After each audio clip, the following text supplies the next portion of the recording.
எல்லோருக்கும் வணக்கம். நான் உங்க தமிழ் வீரயுக நாயகன் வேள்பாரி. பாண்டரங்கத்தில் பணி முழுமையாக முடிந்தது. மேற்கூரையில் திசைவேலர் சொன்ன குறிப்பின் அடிப்படையிலான ஓவியம் மிக சிறப்பாக வரையப்பட்டு விட்டது. மரச்சாரங்கள் அனைத்தையும் கலற்றிவிட்டு பார்க்கும்போது முன்பை விட மிக துல்லியமான அளவுகளில் விண்மீன் கூட்டங்கள் ஒளி வீசின. வெள்ளியின் இருப்பிடம் மட்டும் அல்ல, வரையப்பட்ட வானத்தில் கோள்கள் அனைத்தின் இருப்பிடங்களும் பொருத்தமாக இருந்தன. அந்துவன் பாண்டரங்கத்தின் எல்லா திசைகளிலும் நின்று மேற்கூரையை பார்த்து கொண்டே இருந்தான். நாம் கவனமாக வேலை செய்யும் போதுதான் வேலை சிறப்பாக அமையும்.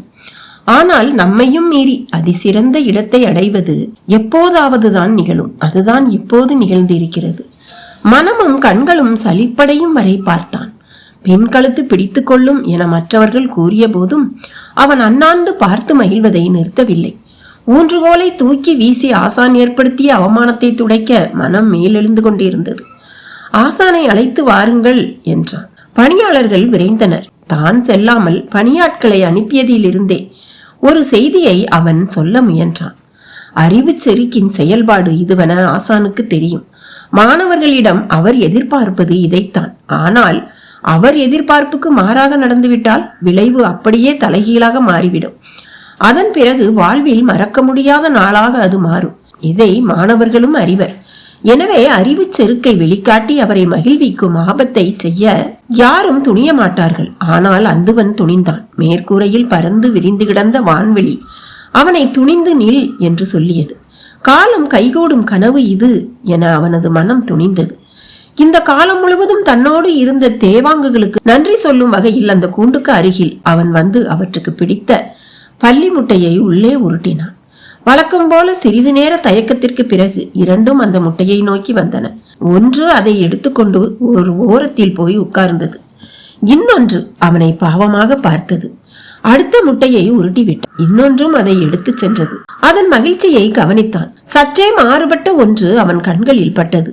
அதை பெரிதாக எடுத்துக்கொள்ளாமல் அடுத்தடுத்த முட்டைகளை உருட்டிவிட்டான். அவை இரண்டும் எடுத்து தின்றன. முன்னர் அவன் கண்ணில் பட்ட அதே செயல் மீண்டும் பட்டது. இது தற்செயலாக இருக்கும் என நினைத்தான். அடுத்தும் பள்ளி முட்டைகளை உருட்டிவிட்டான். மீண்டும் அதுவே நடந்தது. அவன் சற்றே அதிர்ச்சி அடைந்தான். அப்படி இருக்காது என நினைத்தவன் பள்ளி முட்டைகளை உருட்டுவதை நிறுத்திவிட்டு சிறு கம்பு ஒன்றை எடுத்து அவ்வளவு நேரம் முட்டையை தின்று அவற்றை குச்சி கொண்டு விரட்டினான். அவை அஞ்சி உள்ளொடுங்கின. அப்போதும் அவற்றின் செயல் ஒன்று போலவே இருந்தது. மீண்டும் அவன் குச்சியை ஓங்கினான். உள்ளே போய் ஒண்டியவை வேறு இடம் நகராமல் அங்கேயே பதுங்கின. அவன் குச்சியால் சற்றே அடித்து அவற்றை கலைத்தான். அவை கத்தியபடி அந்த இடம் விட்டு நகர்ந்து கூண்டின் இன்னொரு பக்கம் வந்தது. அவன் கண்கள் நம்ப முடியாத ஒரு வியப்பை கண்டுகொண்டிருந்தது. நான் காண்பது உண்மைதானா என அவன் தன்னை மீண்டும் மீண்டும் கேட்டபடி அந்த சோதனையை நடத்தி கொண்டே இருந்தான். பார்த்து கொண்டிருந்த பணியாளர்களுக்கு என்ன நடக்கிறது என்பது புரியவில்லை. மகிழ்ச்சியாக இருந்த இவர் திடீரென அந்த விலங்கை ஏன் இந்த பாடுபடுத்துகிறார் என்று புரியாமல் திகைத்தனர். ஆசானை அழைக்கச் சென்ற பணியாளன் 3 நாளிகைக்கு பிறகு வருவார் என்ற செய்தியோடு திரும்பியிருந்தான். அந்துவனோ தேவாங்கின் மீதான சோதனையை கைவிடுவதாக இல்லை. அடித்தும் அச்சமூட்டியும் அவற்றை ஓடவிட்டு கொண்டே இருந்தான். ஒரு நிலையில் பாண்டரங்கத்தின் வெளிக்கதவையும் மேல்மாட கதவுகளையும் பூட்ட சொல்லிவிட்டு கூண்டை திறக்க சொன்னான். பணியாளர்கள் கூண்டை திறந்து அவற்றை வெளியே விட்டனர். ஓங்கிய அவனது கம்பை பார்த்து அஞ்சி அவை அரங்கின் எல்லா திசைகளிலும் ஓடின. அவன் அவற்றை விரட்டியபடி இருந்தான். அவற்றின் செய்கை அவன் எண்ணத்தை உறுதிப்படுத்துவதாகவே இருந்தது. அவை கத்திக்கொண்டு தூண்களை பற்றி ஏற முயற்சித்தன. பிடி நழுவி விழுந்தன. சிறு சிற்பங்களின் மேல் ஏறி மறைய முயன்றன. அவன் விடுவதாக இல்லை. எல்லா திசைகளிலும் அவற்றை விரட்டினான். தன் கண் முன்னால் காண்பது உண்மை என்பதை அவன் முழுமையாக நம்பும் வரை அவற்றை விரட்டி கொண்டே இருந்தான். பணியாளர்கள் என்ன நடக்கிறது என புரியாமல் திகைத்து போய் நின்றனர். அவை கத்துவதும் பாவமாக பார்த்து அலைக்கழிவதும் அவர்களது மனதை உருக்கின. அந்துவனின் மனமோ மகிழ்வில் திளைத்தது. அவற்றின் ஒவ்வொரு துள்ளலிலும் அவன் கண்கள் மகிழ்ச்சியை வெளிப்படுத்தின. இத்தனை நாள் இதை எப்படி நான் கவனிக்காமல் இருந்தேன் என்று புலம்பியவாறு, இதை பிடித்து கூண்டில் அடையுங்கள், நான் போய் ஆசானை உடனடியாக அழைத்து வருகிறேன் என்று சொல்லி புறப்பட்டான். திசைவேலரின் தென் திசை மாளிகையின் முன் வந்து இறங்கினான் அந்துவன். வேலையாட்கள் அவன் குதிரையை வாங்கி கொண்டனர். உள்ளே நுழைந்தான். தொலைவிலேயே அவன் வருவதை பார்த்து விட்டார் திசைவேலர். அறிவு செருக்கு சரிந்து விட்டது என அவரது மனம் சொன்னது. இன்னொரு முறை பாண்டரங்கத்தில் பிழை நிகழ்த்தி இருப்பான். நான் சொல்லி அனுப்பிய நேரத்திற்குள் பதற்றமாகி அவனே வந்துள்ளதன் காரணம் வேறு என்னவாக இருக்க முடியும் என்று எண்ணியபடியே அவனை உள்ளே அழைத்தார். உடனடியாக புறப்பட்டு வர வேண்டும் என்ற வேண்டுகோளை முன்வைத்தார். அவர் எந்தவித காரணமும் கேட்கவில்லை. சற்று நேரத்தில் புறப்பட்டார். அவர் காரணம் கேட்காதது குறித்து அந்துவன் கவலை கொள்ளவில்லை. அவர் புறப்படும் வரை காத்திருந்து அவரை அழைத்து வந்தான். பாண்டரங்கத்துக்குள் இருவரும் நுழைந்தனர். வழக்கம் போல அவர் மாளிகையின் நடுவில் நின்று அண்ணாந்து மேற்கூரையை பார்த்தார். அவர் நினைத்ததை விட மிக சிறப்பாக அது வரையப்பட்டிருந்தது. அந்துவனை பாராட்டலாம் என நினைத்து திரும்பிய போதுதான் கவனித்தார். அவன் அருகில் இல்லை. சற்று தொலைவில் தூண்களுக்கு பக்கத்தில் இருந்த தேவாங்குகளின் கூண்டுக்கு அருகில் நின்றிருந்தான். என்ன அங்கே நிற்கிறாய்? நான் உங்களை காண வருமாறு அழைத்தது இந்த விலங்கை பார்க்கத்தான் என்றான். என்ன இது? இதன் பெயர் தேவாங்கு என சொல்ல வாயெடுத்தவன் இயற்கையின் அதிசயம் என்றான். என்ன சொல்கிறான் இவன் என்று சிந்தித்தபடியே கூண்டருகில் வந்து உற்று பார்த்தார். அவை உள்ளொடுங்கி நின்றன. இது ஒரு வானியல் விலங்கு என்று சொல்லியபடி கையில் இருந்த குச்சியை அவரின் கையில் கொடுத்தான். அவர் அதை கொண்டு கூண்டுக்குள் இருந்தவற்றை சற்றே தொந்தரவு செய்தார். அவை இங்கும் அங்குமாக நடந்து அலைமோதின. அவற்றின் கண்கள் உடல்வாகு, காது விடைக்கும் தன்மை என எல்லாவற்றையும் உற்று கவனித்தபடியே இருந்தார். அவருக்கு புதிதாக எந்த ஒன்றும் தெரியவில்லை. என்ன புதிதாக கண்டாய் என்று கேட்டார். உங்களின் கண்களுக்கு எதுவும் புலப்படவில்லையா என்று கேட்டான் அந்துவன். அவன் கேட்பது திசைவேலருக்கு சற்றே அதிர்ச்சியாக இருந்தது. வழக்கமாக மாணவர்களிடம் அவர் கை கொள்ளும் முறை இது. என் சொற்கள் என்னிடமே திரும்ப வருகின்றன என்று சிந்தித்தபடியே அந்த விலங்கை உற்று பார்த்தார். மாறுபாடுகள் எதுவும் கண்ணில் படவில்லை. சற்றே திரும்பி அந்துவனை பார்த்தார். அந்துவன் சொன்னான், அவை எந்த திசை நோக்கி உட்கார்கின்றன பாருங்கள் என்றான். திசைவேலர் அவற்றை கூர்ந்து கவனித்தார். அவை வடக்கு திசை நோக்கி உட்கார்ந்திருந்தன. தன் கையில் இருந்த குச்சியால் அவற்றை சீண்டினார். அவை எழுந்து இன்னொரு பக்கம் சென்று வடக்கு திசை நோக்கி உட்கார்ந்தன. மீண்டும் விரட்டினார். மீண்டும் அவை அவ்வாறே உட்கார்ந்தன. கூண்டை திறக்க சொல்லி வெளியே விரட்டினார். பாண்டரங்கம் முழுவதும் அவை சுற்றி சுற்றி வந்தன. ஆனால் எப்போதெல்லாம் தரையில் உட்கார்ந்தனவோ அப்போதெல்லாம் அவை வடக்கு திசை நோக்கியே உட்கார்ந்தன. திசைவேலர் அதிர்ந்து போனார். நான் காண்பது உண்மையா என்றார். உண்மை ஆசானே, பலமுறை பரிசோதித்து விட்டேன். இந்த விலங்கு இயற்கையின் அதிசய ஆற்றல் ஒன்றை தன்னகத்தே கொண்டுள்ளது என்றான் அந்துவன். என் கண்களை என்னால் நம்ப முடியவில்லையே என்று கூறியபடி அவற்றின் பின்னால் ஓடினார். அவை இயல்பாக உட்காருவதை கவனித்தார். விரட்டினால் பதற்றமடைந்து உட்காருவதை கவனித்தார். எப்போது உட்கார்ந்தாலும் அவை வடக்கு திசை நோக்கியே உட்கார்ந்தன. அவை உட்காரும் போதெல்லாம் அவரது மனம் வியப்பிலும் மகிழ்விலும் துள்ளியது. என் கண்கள் பொய்யேதும் சொல்லவில்லையே என்று அந்துவனை பார்த்து கேட்டார். அந்துவன் சிரித்தான். நீ என் தலை மாணாக்கன் என்பதை மீண்டும் மெய்ப்பித்து விட்டாய் என்று சொல்லியபடி வாரி அணைத்தார் அந்துவனை. அவரது சொல் வரையப்பட்ட வான்மண்டலம் முழுவதும் எதிரொலித்தது. இளமருதனுக்கு என்ன நடக்கிறது என்றே புரியவில்லை. ஆலோசனை மாடத்துக்கு என்னை அழைத்து சென்று தேவாங்கை பற்றி இவ்வளவு கேள்விகள் ஏன் கேட்க வேண்டும்? நான் செய்த பிழை என்ன? பாண்டரங்கத்தில் இருந்து தேவாங்கியின் கூண்டை நான் வெளியே எடுத்த போது அந்துவன் தானே உள்ளேயே இருக்கட்டும் என சொன்னார். இப்போது அதில் என்ன பிரச்சனை என்று மாடத்தின் வெளியே நின்று புலம்பினான். சற்று நேரம் கழித்துதான் செய்தி தெரிந்தது. வெங்கல் நாட்டு சிறுகுடி மன்னன் மையூர் கிளாரை அழைத்து வர சொல்லி அரண்மனையில் இருந்து ஆள் அனுப்பப்பட்டுள்ளது என்று. இளமருதன் இன்னும் பதறி போனான். தன்னை பெரிய இடரில் யாரோ மாட்டிவிட்டு விட்டார்கள் என அஞ்சினான். தேவாங்கின் முகம் நினைவுக்கு வந்தது. அதனுடைய பயம் தன்னிடம் ஒட்டி கொண்டதோ என்று கூட தோன்றியது.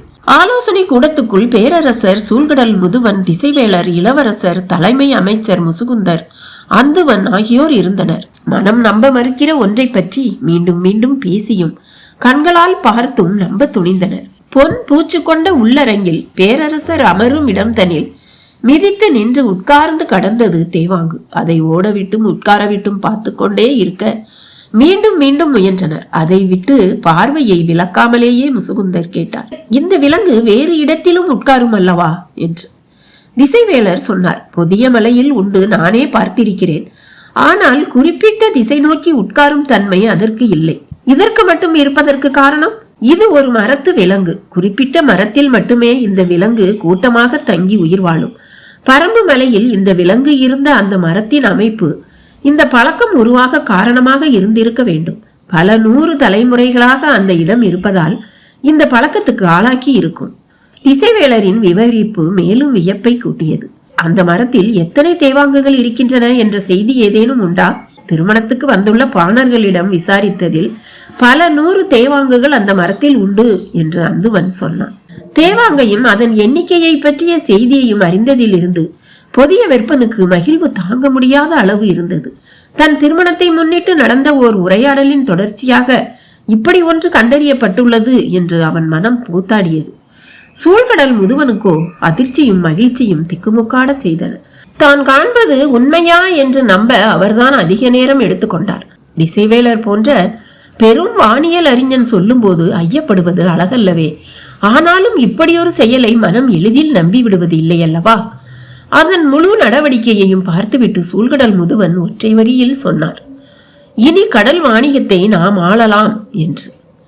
இந்த சொல்லை சொன்னதும் பேரரசர் அவரை கட்டி அணைத்தார். முன்னர் நடந்த கூட்டங்களில் கடல் கண்டு அஞ்சி வந்த தங்களின் சொற்கள் இப்போது முற்றிலும் மாறிவிட்டன. இந்த திருமணம் பல புதிய வாய்ப்புகளை நமக்கு உருவாக்கும் என நான் உறுதியாக நம்பினேன். ஆனால் இந்த வாய்ப்பு இவ்வளவு சிறந்ததாக இருக்க போகிறது என நான் எதிர்பார்க்கவில்லை என்றார் பேரரசர். சூழ்கடல் முதுவனோ, என் வாழ்வில் இன்று அடைந்துள்ள வியப்பும் மகிழ்வும் கலந்த ஓர் உணர்வை இதுவரை நான் அடைந்ததில்லை. திசையறிய முடியாமல் எவ்வளவு இழப்புகளை நாங்கள் கண்டுள்ளோம். எத்தனை மனிதர்கள், கப்பல்கள், பொருள்கள் எல்லாம் கடல் கொண்டு போனது. திசையை தவற விட்டதால் தான் என் 2 மகன்களையும் பறிகொடுத்தேன். கடல் பயணத்தில் திசையறிதல் என்பது கடலை வெல்வதற்கு இணையானது. இது தேவாங்கன்று, உண்மையில் இதுதான் தேவவாக்கு விலங்கு என்று சொல்லி அதை தொட்டு தூக்கி கொஞ்சினார்.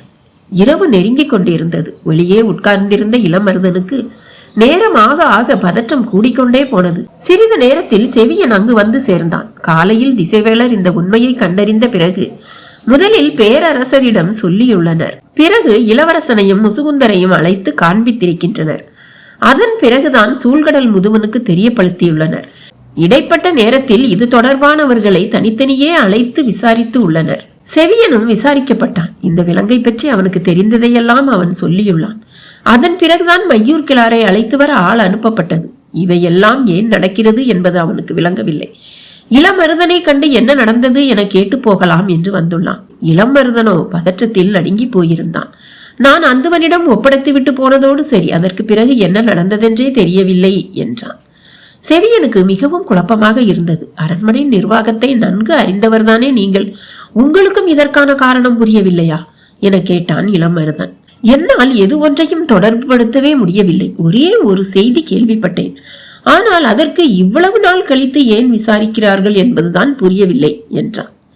என்ன செய்தி அது?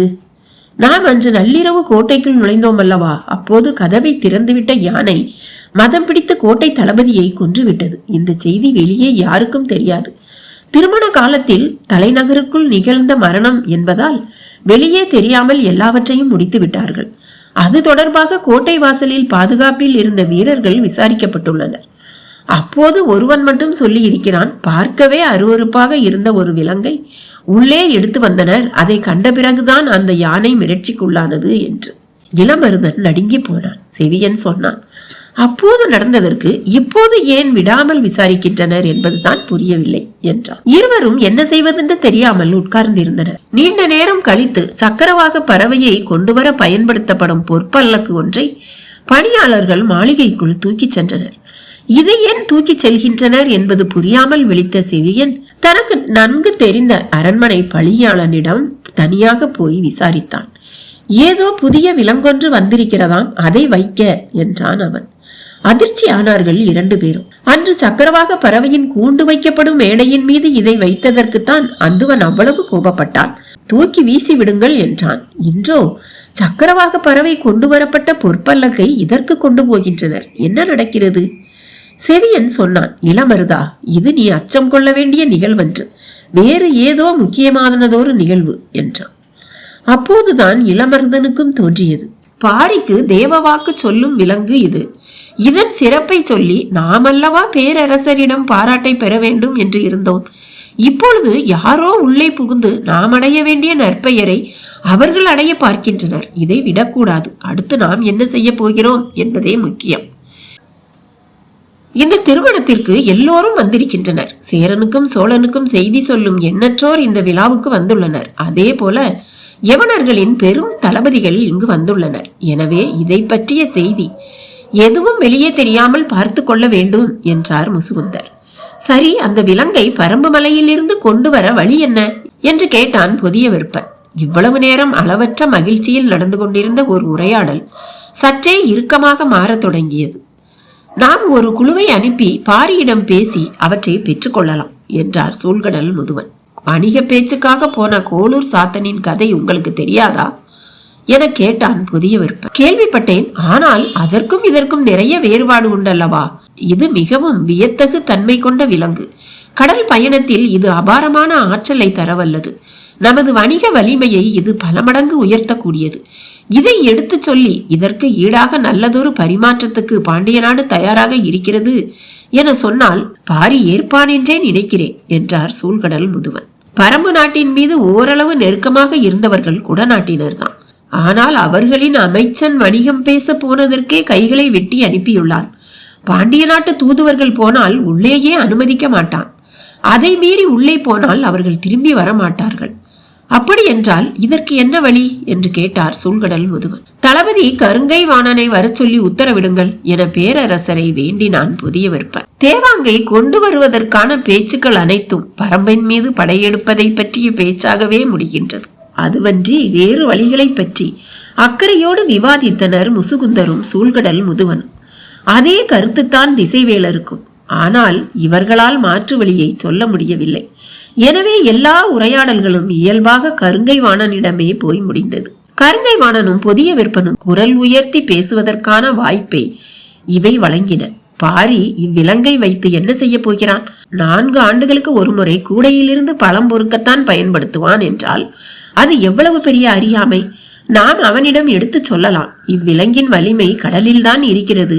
கடல் பயணத்தில் காற்றை வெல்லவும் கரையை சொல்லவும் ஆற்றல் கொண்ட ஒன்றை அதற்குரிய இடத்தில் பயன்படுத்துதலே முறை. இதனை உரியவர் மூலம் பாரியிடம் சொல்ல வைப்போம் என்று வாதிட்டார் முசுகுந்தர். உரியவர் என்றால் யார்? வழக்கம் போல அரசு அமைச்சர்களை அனுப்பாமல் பாரி பெரிதும் மதிக்கிற மனிதர்களை அனுப்பி வைப்போம். நீங்கள் யாரை சொல்கிறீர்கள்? கபிலர் போன்ற பெரும் புலவர்களை அனுப்பி பேச சொல்லலாம் என்கிறேன். பெரும் புலவர் கபிலர் எங்கு இருக்கிறார் என்றே தெரியவில்லை.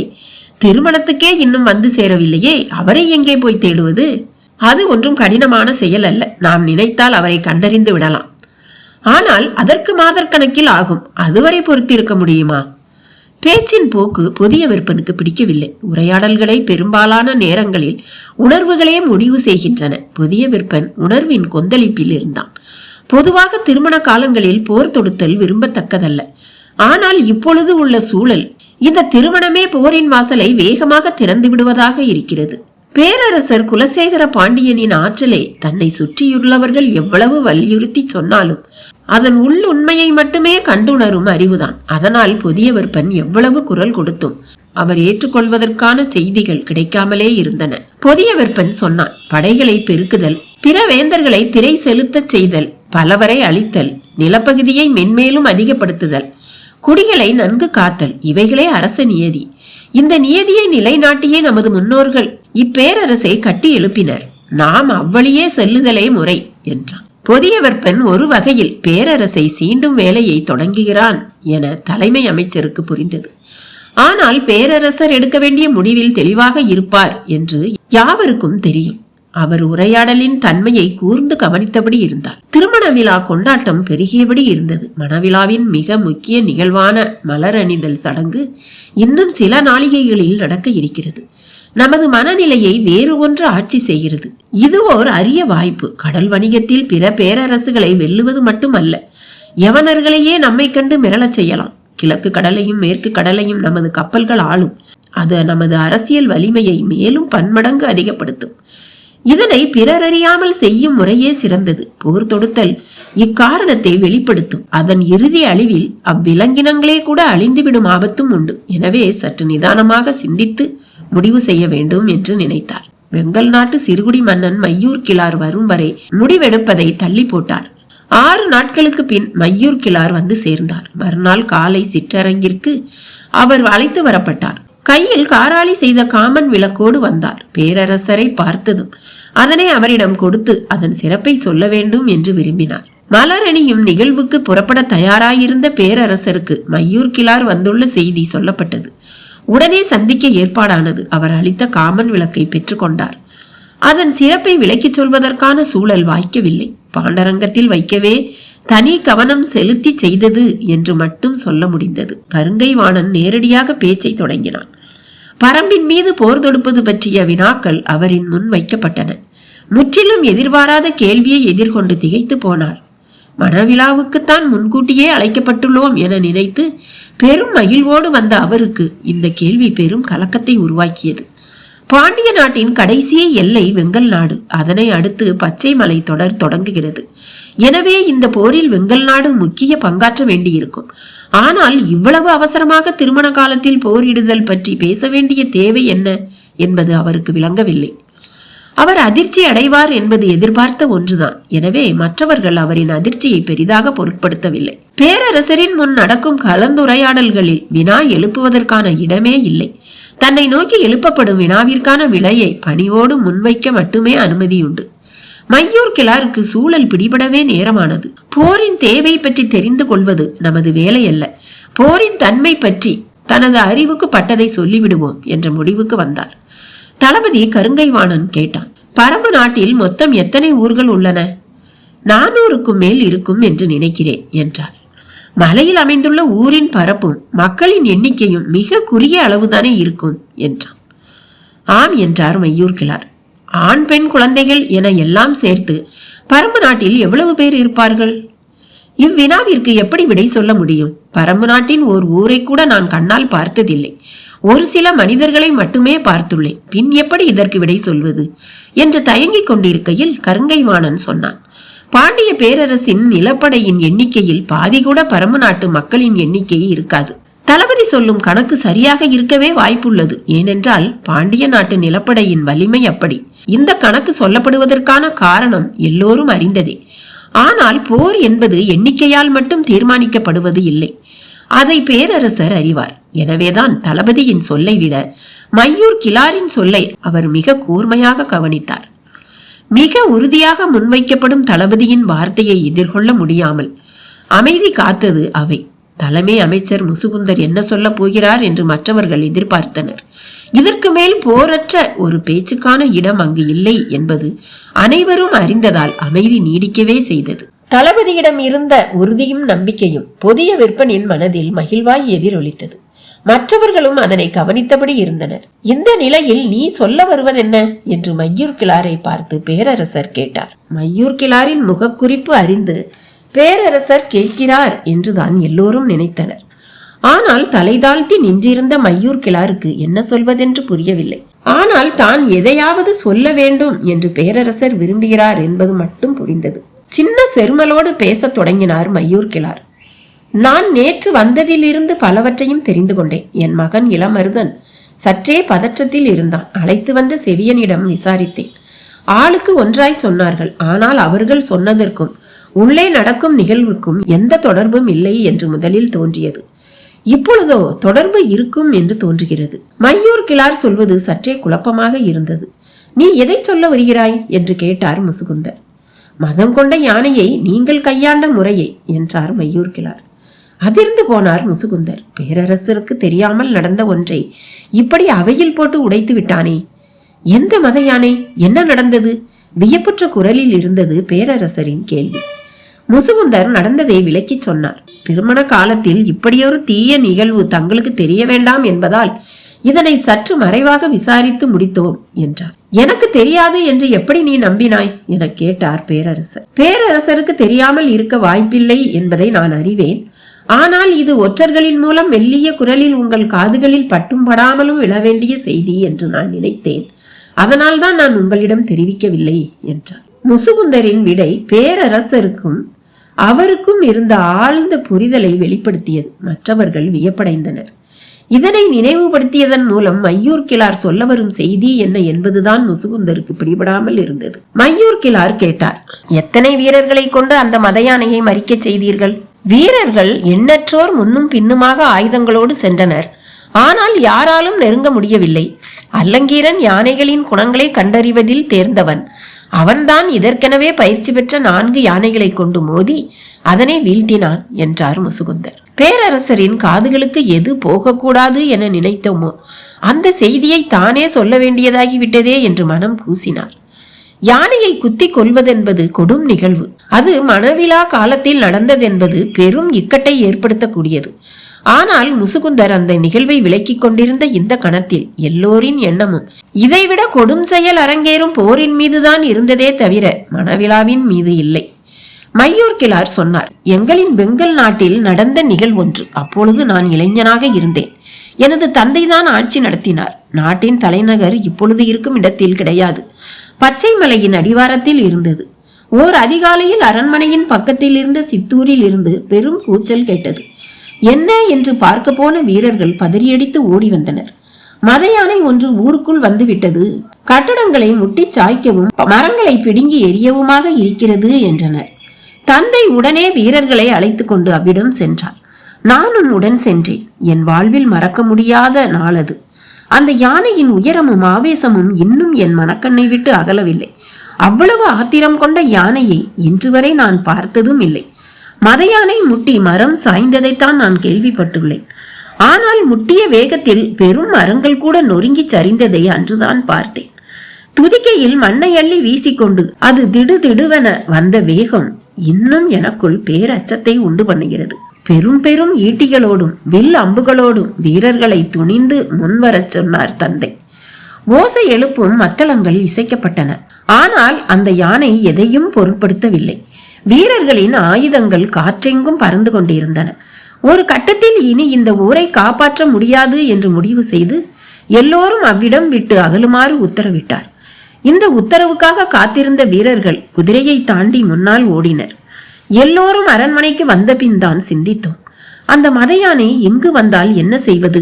அரண்மனை கோட்டை திடமானதுதான். ஆனால் யானை முட்டலில் நொறுங்கி போன மரத்தின் உறுதி இதற்கு இருக்காது.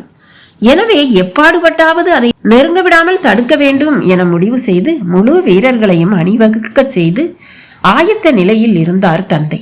சித்தூரை சூறையாடி விட்டு அது எங்களை நோக்கி வர தொடங்கியது. வீரர்களின் கால் நடுக்கத்தில் தரையே ஆடியது என்றுதான் சொல்ல வேண்டும். அது மனித ஓசை கேட்டு வெறியேறியபடி எங்கள் திசை நோக்கி திரும்பியது. இந்த காட்சியை பச்சைமலை குன்றியின் மேல் இருந்த பெண்ணொருத்தி பார்த்து கொண்டே இருந்திருக்கிறாள். அவள்தான் பரம்பு நாட்டுக்காரி. சித்தூரை சூறையாடிய யானை அடுத்துள்ள பெரிய ஊரினை நோக்கி நடக்க தொடங்கியதும் அவளுக்கு கவலை அதிகமாகியுள்ளது. ஏனென்றால் இங்கு மக்கள் கூட்டம் அதிகம், இழப்பு அதிகமாகிவிடும் என்று முடிவு செய்து அவள் வேக வேகமாக குன்றினை விட்டு கீழ் இறங்கி இருக்கிறாள். எங்களின் கண்களுக்கு எதிரே நிலம் நடுங்க பிளறியபடி யானை வந்து கொண்டிருந்தது. நாங்கள் உருவாக்கிய தடுப்புகள் காற்றில் பறந்து கொண்டிருந்தன. எத்தனை வீரர்கள் தூக்கி வீசப்பட்டார்கள் என்று தெரியவில்லை. ஆனால் அவை எல்லாம் அதனுடைய போக்கினை மறிக்க எந்த தடையையும் ஏற்படுத்தவில்லை. மத யானை ஓரிடத்திலிருந்து நகரும் போது 4 திசையிலும் சம அளவிலான அழிவினை ஏற்படுத்தியபடியே நகரக்கூடியது. வீடுகள் இடிந்து சரிந்து நொறுங்கிக் கொண்டிருந்தன. ஒரு கட்டத்திற்கு பின் நாய்கள் குறைப்பொலியை முழுமூச்சாக நிறுத்தின. அதன் பின் எங்களின் அச்சம் பல மடங்கு அதிகமானது. நாங்கள் அரண்மனைக்குள் நுழைந்து கோட்டை கதவினை தாளிட்டோம். அதன் வேகத்துக்கு ஈடு கொடுக்கக்கூடிய வலிமை இங்குள்ள எந்த கட்டுமானத்துக்கும் இல்லை என்பதை எல்லோரும் உணர்ந்தோம். ஆனாலும் அரண்மனைக்குள் அண்டுவதை தவிர வேறு வழியில்லை. நான் கோட்டையின் மேலேறி தந்தையின் அருகில் நின்று பார்த்தேன். செம்மண் குலைத்து கட்டப்பட்ட கோட்டை சுவர் அதன் கண்களை உறுத்துவதாக இருந்திருக்க வேண்டும். அது வேகமாக கோட்டையை நோக்கி வந்து கொண்டிருந்தது. மேலிருந்து பார்த்து கொண்டிருந்தவர்களின் கூக்குரல் வானம் தொட்டது. அப்பொழுதுதான் இடதுபுற மலையடிவாரத்திலிருந்து ஒரு பெண் கோட்டையை நோக்கி வருவதை பார்த்தேன். அவள் வேக வேகமாக வந்து கொண்டிருந்தாள். மத யானை ஒன்று எதிர் திசையில் வந்து கொண்டிருக்கிறது.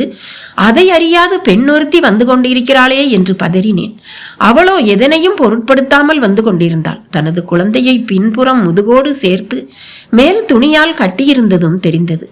நெருங்கி வர வர மத யானையின் பிளிரல் பேரச்சம் தருவதாக இருந்தது.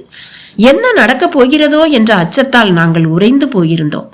ஆனால் எவ்வித அச்ச உணர்வும் இன்றி அவள் எதிரில் நடந்து வந்து கொண்டிருந்தாள். முதுகுப்புறம் இருந்த குழந்தை அழுதிருக்க வேண்டும்.